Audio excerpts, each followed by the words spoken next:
जय हिंद दोस्तों, मैं Ramesh Tiwari, army and civil service academy director Rewa officials YouTube channel में आप सबका स्वागत है। वीडियो देखने के लिए आपका सबका धन्यवाद। और मैं आपको बताना चाहूँगा कि रिएक्शन स्पीड कैसे बढ़ाएं। आज की वीडियो है रिएक्शन स्पीड पे। तो रिएक्शन स्पीड बढ़ाने के कई मेथड हैं। रिएक्शन स्पीड एक वेट ट्रेनिंग के माध्यम से हम रिएक्शन ट्रेनिंग बढ़ाते हैं। एक हम स्ट्रेंथ के माध्यम से रिएक्शन ट्रेनिंग बढ़ाते हैं। एक कुछ एक्सरसाइजों के माध्यम से हम अपनी रिएक्शन स्पीड बढ़ाते हैं। जैसा आप देख रहे हैं वीडियो में, ये हमारे बच्चे आर्मी की और नेवी की, एयरफोर्स की, साथ में अभी ज़्यादातर बच्चे यूपीएसआई की जो एग्ज़ाम होने वाला है उसके बच्चे तैयारी कर रहे हैं फिजिकल की। और साथ में एसएससी जीडी के भी बच्चे हमारे पास तैयारी कर रहे हैं फिजिकल की और रिटन की, दोनों की। तो फिजिकल की जैसे आप देख रहे हैं कि रिएक्शन स्पीड हम जो कैसे जो बढ़ा रहे हैं, इनको डिफरेंस ऑफ एक्सरसाइज के माध्यम से हम रिएक्शन स्पीड बढ़ाते हैं।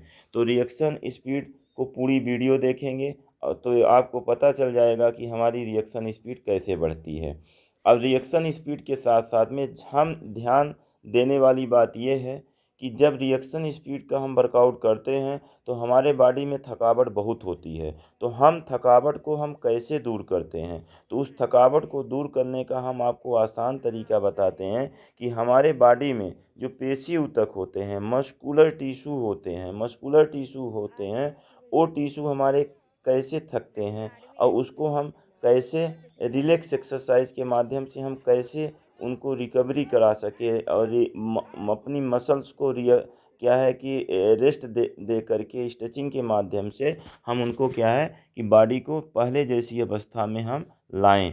तो हम ये बताते हैं कि आपकी जो रेखी पेशी है, जो आपकी रेखी पेशी होती है, तो रेखी पेशी क्या है कि ये हमारी जो शरीर की अधिकांश पेशियाँ ज़्यादातर रेखी पेशी होती हैं। ये पेशियाँ शरीर के भार का करीब 40% होती है। तो इसी पेशियों में ज़्यादा वर्कआउट होता है।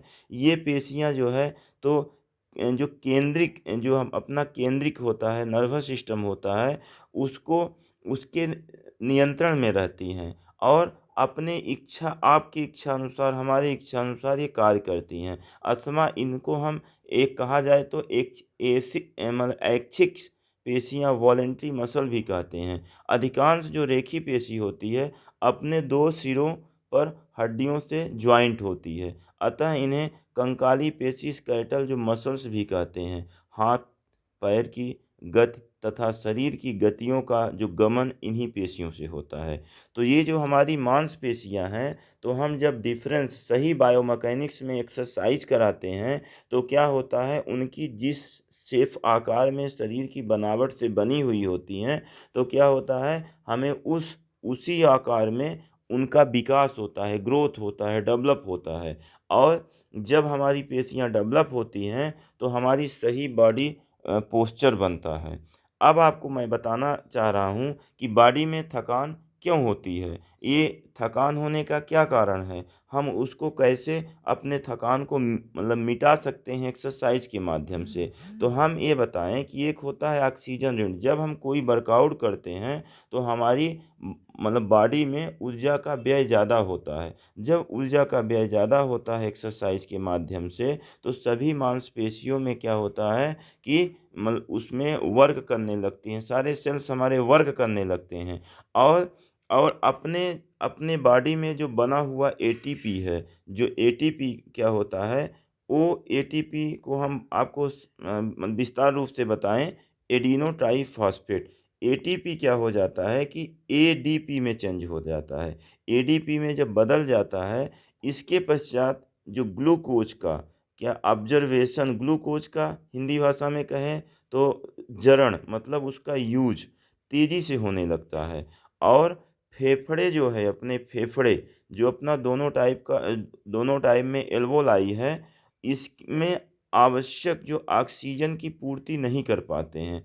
फेफड़े जो हम सांस ले रहे हैं बाहर से, तो उतनी मात्रा में हमारे बॉडी में क्या है, सांस अंदर जो मसल्स में नहीं जा पाती है, तो जिससे हमें सांस फूलने लगती है।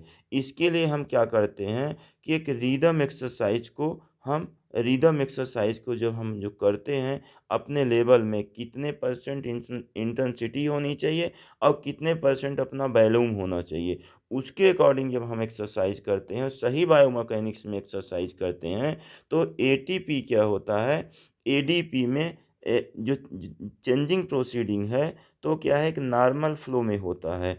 तो क्या है कि हमारे फेफड़े को ऑक्सीजन पर्याप्त मात्रा में मिलती रहती है और पूर्ति होती रहती है, उस समय हमारी सांस कम फूलती है और इस क्रिया को शरीर का ऑक्सीजन ऋण बोलते हैं। इसको इंग्लिश भाषा में बताएं, ऑक्सीजन डेप्थ कहते हैं। व्यायाम जो क्रिया, जब हम एक्सरसाइज या व्यायाम क्रिया में काफ़ी समय तक हम जल्दी जल्दी सांस लेने से ऑक्सीजन जो ऋण है, ऑक्सीजन जो डेप्थ है, वो समाप्त हो जाता है। जब हम जल्दी जल्दी सांस लेते हैं, जैसे हम 1600 मीटर रनिंग करके आए तो खूब तेज़ी से सांस चलती है, 100 मीटर रनिंग करते हैं तो खूब तेज़ी से सांस चलती है। उस समय क्या होता है कि हमारी धीरे धीरे धीरे धीरे ऑक्सीजन जो डेप्थ है, तो वो अपना क्या है, ऑक्सीजन की जो कमी में बॉडी में क्या कर लेती है, वो कंप्लीट कर लेती है, जो पूरी हो जाती है। तो हमारा जो ऑक्सीजन अभी जो ऋण है, तो समाप्त कर देते हैं, अर्थात हम हवा में उपस्थित ऑक्सीजन की अधिक से अधिक मात्रा लेके पेशियों का जो पेशियों का मतलब जरण बोलते हैं हिंदी भाषा में, और उसमें पेशियों का जो बॉडी का जो जरण होता है, एडाप्टेशन होता है, उसमें क्या होता है कि एटीपी के असाधारण व्यय की पूर्ति जो करते हैं, एटीपी हमारी अच्छे से बनने लगती है। तो ऑक्सीजन द्वारा उत्पन्न एटीपी के असाधारण व्यय की पूर्ति जो करते हैं, इस कारण जिन व्यक्तियों की पेशियों में ग्लूकोज की कमी होती है, वो अधिक मेहनत का काम नहीं कर सकते हैं। जो लोग अच्छी डाइट खाते हैं, अच्छा काम करते हैं, अच्छा पानी पीते हैं, तो उनके बॉडी में ग्लूकोज का लेवल जिनकी बॉडी में अच्छा होता है, वो उनकी पेशियाँ काफ़ी टाइम तक बगैर थके हुए काम कर लेती हैं, ग्लूकोज का लेवल उसमें कम नहीं हो पाता है। तो मैं आपको यही बताना चाह रहा हूँ कि इस वजह से क्या है कि आप लोग ट्रेनिंग करते करते इन चीज़ों को आप ध्यान में रखिए कि अपने बॉडी का ग्लूकोज लेवल कम ना करें और मांसपेशियों को सही ढंग से सही पोस्चर में एक्सरसाइज करें।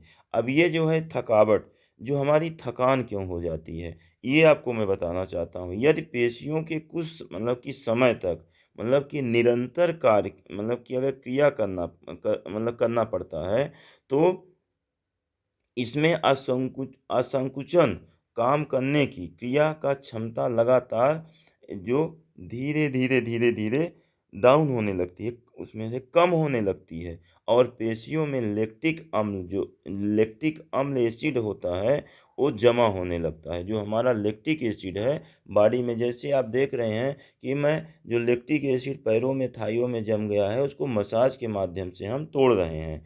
तो जब लैक्टिक एसिड बॉडी में जम जाता है ज़्यादा, इसके कारण असंकुचन कार्य करने की क्रिया बिल्कुल बंद हो जाती है। आपने देखा होगा कि दौड़ते 1600 मीटर चाहे 400 मीटर का रिपीटेशन कर रहे हो, 800 मीटर दौड़ रहे हैं, एक टाइम ऐसा होता है कि शरीर लगता है मुझे बिल्कुल मैं दौड़ ही नहीं सकता, अब इसके आगे दौड़ूंगा तो मैं गिर जाऊंगा। तो वो क्रिया, ऐसी स्थिति कब आती है, जब हमारे बॉडी में लैक्टिक एसिड ज़्यादा बन जाती है। लैक्टिक एसिड ज़्यादा बनने की वजह से क्या है कि हमारे बॉडी में एकदम से थकावट मतलब उसमें मतलब फटीग बोलते हैं, तो हमारी बॉडी में फटीग हो जाती है। अब उसको हम क्या करेंगे, उस फटीग को जब हम सही पोस्चर से सही ढंग से एक्सरसाइज करेंगे, तो क्या होगा, वो लैक्टिक एसिड किस में चेंज हो जाता है, वो धीरे धीरे धीरे धीरे धीरे धीरे वो ग्लूकोज के फॉर्म में चेंज हो जाता है। जैसे ग्लूकोज के फॉर्म में चेंज होता है, तो हमारी थकावट दूर हो जाती है, दोबारा हम वर्कआउट करने के लिए रेडी हो जाते हैं।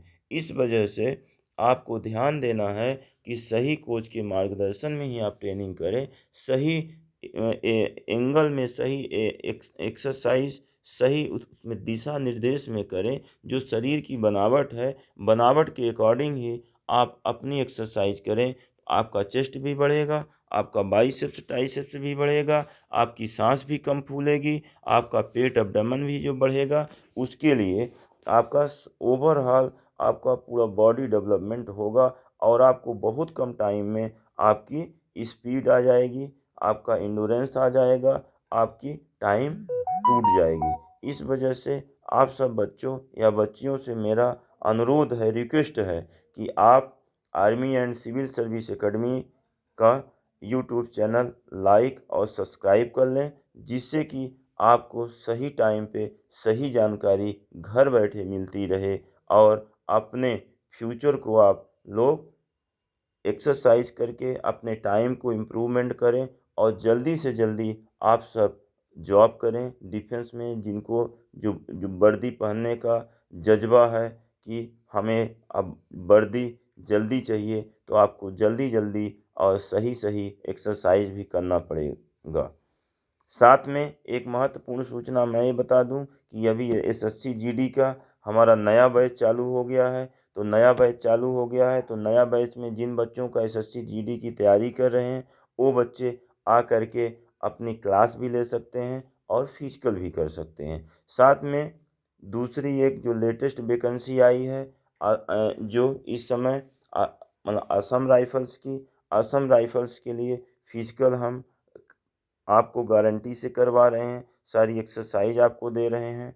तो आप लोग आइए, करिए। देखा होगा कि जैसे बच्चे एक्सरसाइज के बाद उनको हम एक हंसने की क्रिया करा रहे हैं कि जिससे उसका मन, दिमाग, बॉडी लैंग्वेज उनकी एकदम से रिकवर हो जाए।